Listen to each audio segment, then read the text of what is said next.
I'm Milena, I'm 18 and I moved to Canada from Ukraine. Помилуй мій, зоря встає, вечірня зіронька впаде, пусти мене, бо вже пора, проснеться матінка моя. But this is not the kind of Ukraine I had to leave.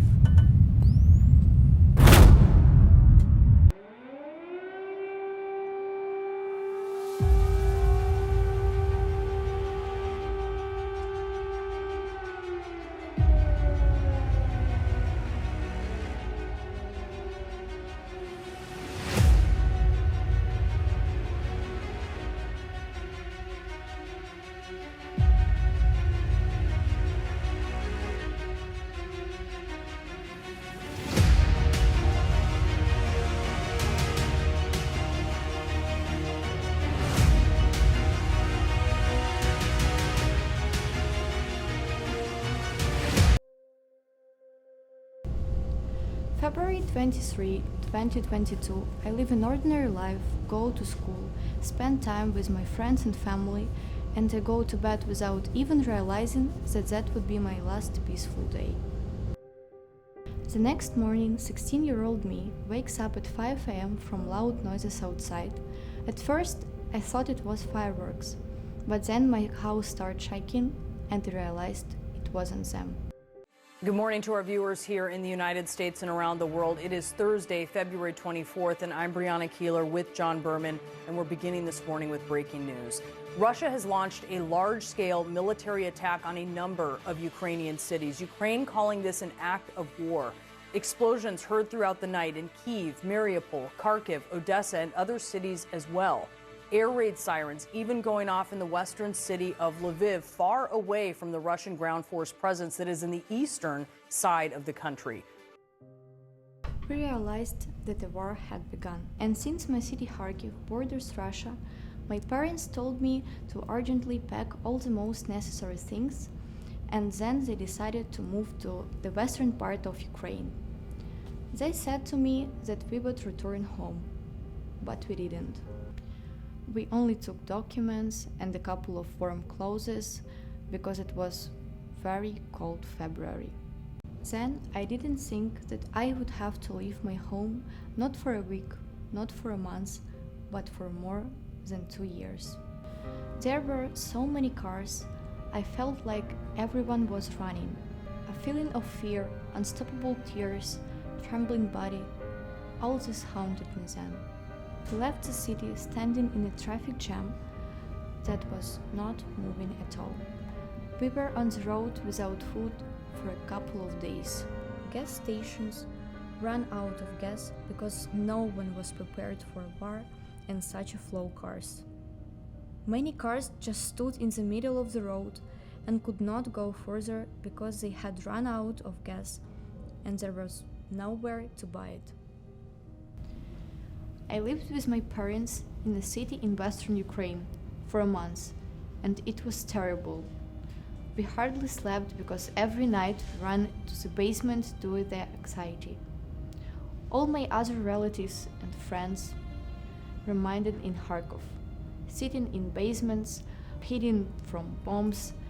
It was impossible to even reach them by phone. The most terrible thoughts didn't leave me all the time. All I did was crying, check the news every minute. I saw how the place where I spent my whole life were bombed, and civilians were killed.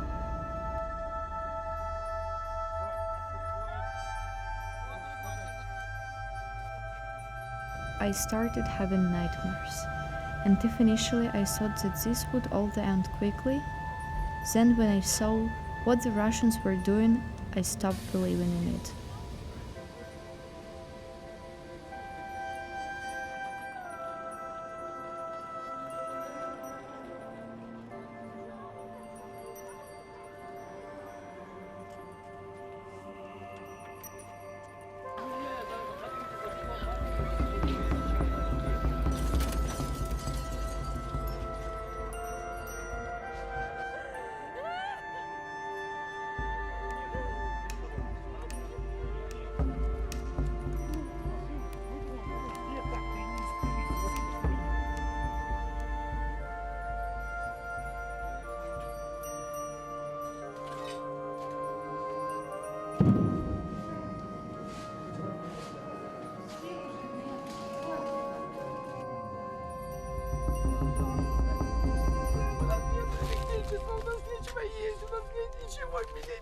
документов, ничего нет. My parents decided to send me to study in Canada because it had become simply impossible to study in my city, and they themselves returned to Kharkiv. My life has turned to 360 degrees. I felt terribly lonely and anxious here. My whole family, all the people close to me, are hidden from shelling in Ukraine, and I am here alone. I am very worried about them. Every day, I can't meet anyone, talk in person, hug. My parents, grandparents, and brothers are all there. I am here alone. Feeling of complete devastation. During all this time, I went to Kharkiv only once, to visit my relatives for a couple of weeks, a year and a half after the start of a full-scale war. When I arrived and saw what happened to my city, I refused to believe in it. The places with which the best moments of my life were associated were destroyed. I also went to Kiev, and on the main square there is a place where everyone who knows someone who was taken by this war can plant a Ukrainian flag in the ground for this person. I was dumbfounded when I saw the number of flags planted in the ground, thousands, and on each is written the name of the deceased. How many lives of innocent people this war takes every day? How many are forced to flee from their home, leaving it forever? How many simply have nowhere to return because their homes were destroyed? How many have lost their loved ones and now don't know how to live without them? Seeing war is the most terrible thing a person can see, and hearing the sound of an explosion is the worst thing a person can hear. Ukrainians do not deserve such a life. Each of us deserves a peaceful one. Stop the war. Peace to Ukraine. Слава Україні! Героям слава!